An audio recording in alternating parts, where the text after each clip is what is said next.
So while editing the Dead Space World Record progression video, I caught wind of a creator, or should I say a female IRL streamer, that I may or may not have already made a video about. Regardless, she made a video on the certain episode of Dr. Phil titled, "My narcissistic drama queen teen is dead to me." In said video, she, like Dr. Phil, chooses the information that backs up her claims of Jim West, Maya or Tessie's father, being a narcissist, but everything else is just trash to her. If you haven't guessed who I'm talking about, well, here she is. Alexandra Myers is at it again, stirring the pot for more views. I'm not going to sit here and say that doing something for views is a bad thing. However, it's about how you go about getting those views is really the point of that statement. However, let's go through her video piece by piece, because at least this one is more tolerable than her last. Guess it was too much effort to make another hour of content showing why what you would claim to be the gospel truth. But regardless, let's go through it. I haven't actually watched this yet, as I was waiting to make this video, so I guess you'll get to see my first reaction and thoughts to the points that she makes.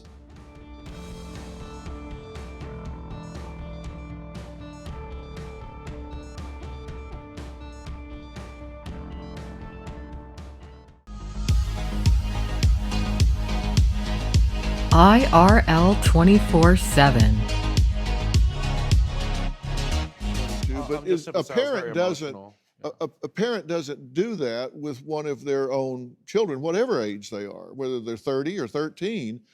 You don't publicly humiliate someone in your own family. Does that make sense to you? Only 18 seconds in and already do I have an issue. She decides for her first point to show Dr. Phil stating a parent doesn't do that to their child, whether they are 30 or whatever age they are. Now, last time I checked, when you become 18 you are classed as an adult in the US. Granted, you don't get all the privileges until you become 21, but still are classed as an adult. So Phil's point here is invalid. I think we all know what he was trying to say, and that was a parent doesn't go out and defend themselves on the internet against their sons or daughters because it may humiliate them, which is a very poor argument, because what if your son or your daughter claim that you are molesting them or abusing them for attention? Are you just going to sit there and do nothing, or are you going to take action and address these claims and try to debunk them as best as you can? I think you would go for the second one. That is a question no one can really answer until they themselves experience that type of situation. That type of question is a what if scenario question. Sure enough, we can say what the best course of action could be, but all things do sound great in our minds and on paper until put into practice. Running away and hiding from the criticism would have resulted in the destruction of Jim's character and could have potentially made things worse, as it would have given Maya or Tessie another excuse to act the way that she does. To say you do not publicly humiliate someone in your own family is valid criticism. However, only under social situations is that valid, because it is disrespectful to do it like gossiping, which can lead into bullying and harassment. However, when someone is publicly calling you out and you address the criticism on a live stream and defending yourself by proving how people are wrong isn't the same as the example I just gave you. It's primarily about the overall situation and depends on what the intention of releasing certain information about a loved one actually is. However, if we look at your Facebook posts, we can see a very interesting title called "Man Says His Teen Daughter is Dead to Him and Releases Her Medical Records Online." What's her age again? Oh, that's right, 18, nearly 19, which must mean she's a teenager or a minor. Seriously, these people are living in the dark ages. As for releasing medical records, all Jim stated in his video was that she has been to doctors for medical treatment for a mental illness, but hey, I guess that's the same as releasing medical history and the documents to go with it. It seems stupidity can infect anyone these days, including the dumbasses that produce shows like Dr. Phil. Maybe you should stop saying the show that helps people with their issues and start using this as a slogan. Dr. Phil, the show that demonizes people and slanders their names. Seriously, Phil, you need a goddamn reality check. And if you can't handle that, well, all I can say to that is you're going to go down the same path as Jeremy Kyle.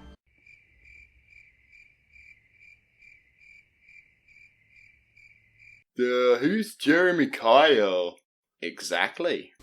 Now that Maya, aka PlaymateTessi, triumphed over her father on Dr. Phil's show, where Dr. Phil himself proved Tessi's dad to be nothing more than a narcissistic, abusive jerk, what's next for the PlaymateTessi brand? Wow, I guess she took my criticism on the previous video pretty well, as she's now getting straight to the point. I wouldn't say that Dr. Phil has all the cards, as due to the corrupt nature of daytime media, we can watch clips of the show, or even the full episode, to see how exactly that they could view the situation as Jim's fault, and PlaymateTessi to be a personality conjured up from the abuse that Maya had suffered from him. However, I wouldn't have expected anything less from Alexandra at this point, as it would take a few brain cells to be able to see through the lines of bullshit that the show had put into place, where they had tampered with video evidence to suit their own spin on what their truth for this situation to be. Cherry-picking information to give the audience a one-sided perspective isn't justifiable in any case. I'm currently watching Making a Murder on Netflix, showing the journey one man had undertaken to clear his own name, time and time again, as corrupt cops had wrongfully imprisoned an innocent man for assaulting and raping a woman, with a lot of twists and turns that forces me to constantly and consistently question my own privileges and freedoms, where they had planted evidence and cherry-picked information to make Stephen Avery look like a sadistic woman killer. Dr. Phil and his producers had done something similar indeed, cherry-picking information and collections of videos to paint Jim in a bad light, along with some pretty ignorant responses from the good doctor, which isn't being truthful.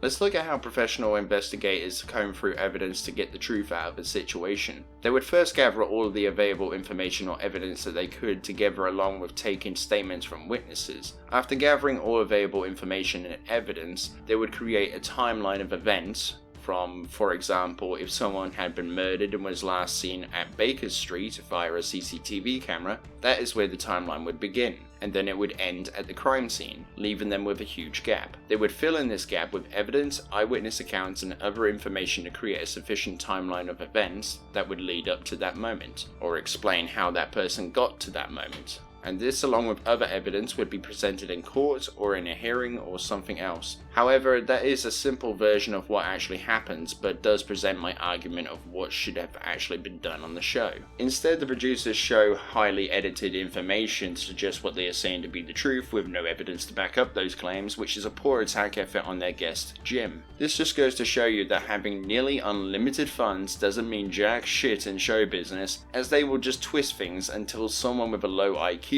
just accepts it as truth. This is why I get annoyed at people when they just eat this garbage up and treat Dr. Phil like he is the gospel truth and can never be wrong. It's very interesting that Alexandra hasn't spoke out about the editing of clips and taking clips out of context, as I have seen on her other uploads about exposing someone that was indeedly racist on YouTube and Twitch, so I can agree with her on those fronts. But I would have thought that she would have done the same for Jim, but I guess that morals aren't in her vocabulary, and defending someone to the death just because she likes them is the hill that she wants to die on. See, I don't defend someone because I get paid to, or because I like them, or I want them to notice me. I do it because it's the right thing to do, and I will always talk about what I see to be the truth and explain why I hold that belief. Unfortunately, I can't say the same for Alexandra, as it would seem that she only defends people of her own race and gender, and that is the message I would get from any of her videos when I watch them on IRL news time. The only reason I would actually watch these videos was for research purposes, which in itself is just so sad. I mean, you could actually be a respectable part of the community and a force for good. However, due to just defending someone due to their race or their gender rather than what is logical and truthful, I cannot respect that at all. But one thing is for certain, she may have tried to use this episode of Dr. Phil to her advantage in an argument to say that, aha, I told you so and I was right all along. But instead she has just shown herself to be a bad little sheep, and proves to everyone just how ignorant she truly is. See, I'm not a fan of groups of people who believe an individual can do no wrong and can never be wrong. Of course, it could be hard to believe that an individual with a group of experts and producers backing them could ever be wrong. However, it is possible, and people with a critical eye on TV shows like this can now see what they have done, and now past occurrences on the show can come back to bite them, like say for instance Bailey saying that a producer's told them one thing and then the producer came out and said that they never said that to begin with. However, now we have seen the second occurrence of that, which backs up Bailey's argument and exposes how corrupt television, or should I say reality television, has really become. To suggest that Dr. Phil can never be wrong, or to have the attitude of that argument, is just an overall insult to your own intelligence, and it's not a valid argument. Say for instance, is Dr. Phil in the right for sending minors or teens against their will to a place that they do not want to go to? See, if another individual did that, you know what that would be called, right? That would be called kidnapping or abduction, with some expressing deep stress and anxiety towards staying at the Turnabout Ranch, having their privileges taken away and forced to work for therapy. Or could it be that Dr. Phil, or should I say at this point in time Mr. Phil, can be wrong at some points and should be treated as such, instead of looking the other way because you can't bear the thought of Phil McGraw being just as corruptible as any other person on this planet, and that is the main reason why celebrities are held up on a pedestal where they can do no wrong in the eyes of their fans, even when the fans aren't respecting their idol's opinions by doing this. I can understand, as I have been there before. I have stood by someone doing something insanely bad on the internet because I wanted them to notice me.